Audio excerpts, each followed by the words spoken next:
ছোটবেলায় এই কাজগুলো খুব ভালো করে করতে পারতাম, কিন্তু এখন বড় হয়ে যেন সবকিছুই ভুলে গেছি। হ্যালো এভরিওয়ান, আসসালামু আলাইকুম। স্বপ্নসারী পেজে সবাইকে স্বাগতম। কি অবস্থা সবাই কেমন আছেন? আল্লাহর রহমতে এবং তোমাদের দোয়ায় আলহামদুলিল্লাহ আমি খুব ভালো আছি। বাবার বাড়িতে বেড়াতে আসছি আর খাঁটি গরুর দুধ খাবো না তা কি হয়? তাই মাকে বললাম, মা খাঁটি গরুর দুধ খাবো। মা দুধ নিয়ে আসি, জাল করলো, জাল করে আমাকে এক গ্লাস খেতে দিল। দেখো আমি কত সুন্দর ঢং রং করে গ্লাসটা দেখিয়ে তারপর দুধটা খেয়ে নিলাম। শুধু দুধ খেলেই কি আর হবে? পিঠা পুলি পায়েস কত কি যে খাবো তার কোনো শেষ নেই। তাই পিঠা বানানোর জন্য দেখেন চাউলের গুঁড়ি ভেঙে নিয়ে এসেছে, এগুলো আবার রোদে শুকানোর জন্য। মা আমাকে বললো একটু রোদে দিতে, আমি সেগুলো খুব সুন্দর করে বাইরে রোদে নিয়ে দিয়েছি আর এগুলো সুন্দর করে নেড়ে দিচ্ছি। আসলে বাবার বাড়ি আসলে যে কত রকমের জিনিস খেতে ইচ্ছে করে, আর মা যতদিন বেঁচে আছে মা তো চায় যে আমার মেয়েকে এটা খাবো ওটা খাবো ওটা খাবো, তার কোনো শেষ নেই। এই যে দেখো এর উপরে যে আমি আটাটা নেড়ে দিলাম, এটাকে আমরা জাংলি বলি। তোমরা তোমাদের অঞ্চলে কে কি নামে ডাকো অবশ্যই কমেন্ট করে জানাবে। আর দেখো আমাদের উঠানে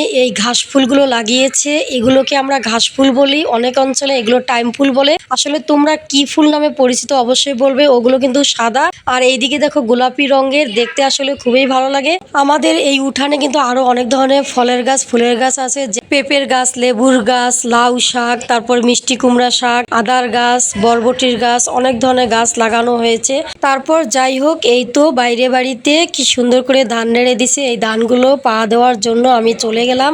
আমি সুন্দর করে পা দিয়ে নেড়ে দিচ্ছি। আসলে এগুলো আমি অনেক আগে ছোটবেলায় খুব ভালো করে পারতাম, এখন আসলে অনেক বছর ধরে কাজগুলো না করতে করতে পুরা ভুলেই গিয়েছি। তারপরে তো পা দেওয়া শেষ করে আবার চলে আসলাম বাসার ভিতরে। আসলে প্রচন্ড রোদ, বাইরে থাকা যাচ্ছে না।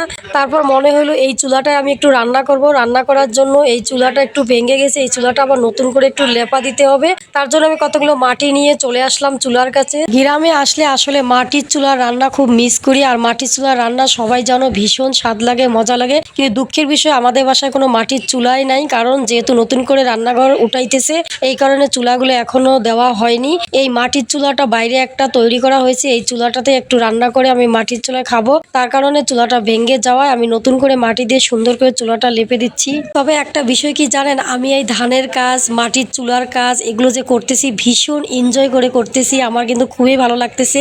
আমার পিছনে দেখেন এই পুচকো সোনাটা আমাকে ভীষণ ডিস্টার্ব করতেছে, মাঝে মাঝে দৌড়ে এসে বলতেছে পুপি তুমি কি করো। ওর দুষ্ট মিষ্টি কথা কি যে ভালো লাগে, যে শুনবে সে পাগল হয়ে যাবে সত্যি। এই চুলাটা কিন্তু আজকে লেপে দেওয়ার পর 2 দিন শুকাবে, 2 দিন শুকানোর পর কিন্তু আমি রান্না করব। সেই রান্নার ভিডিও তোমাদের সাথে শেয়ার করবো ইনশাল্লাহ। বলতে বলতে অনেক কিছুই বলে ফেললাম। যাই হোক, আমার ভিডিওটা যদি তোমাদের কাছে ভালো লাগে অবশ্যই লাইক কমেন্ট শেয়ার করে পাশে থাকবে।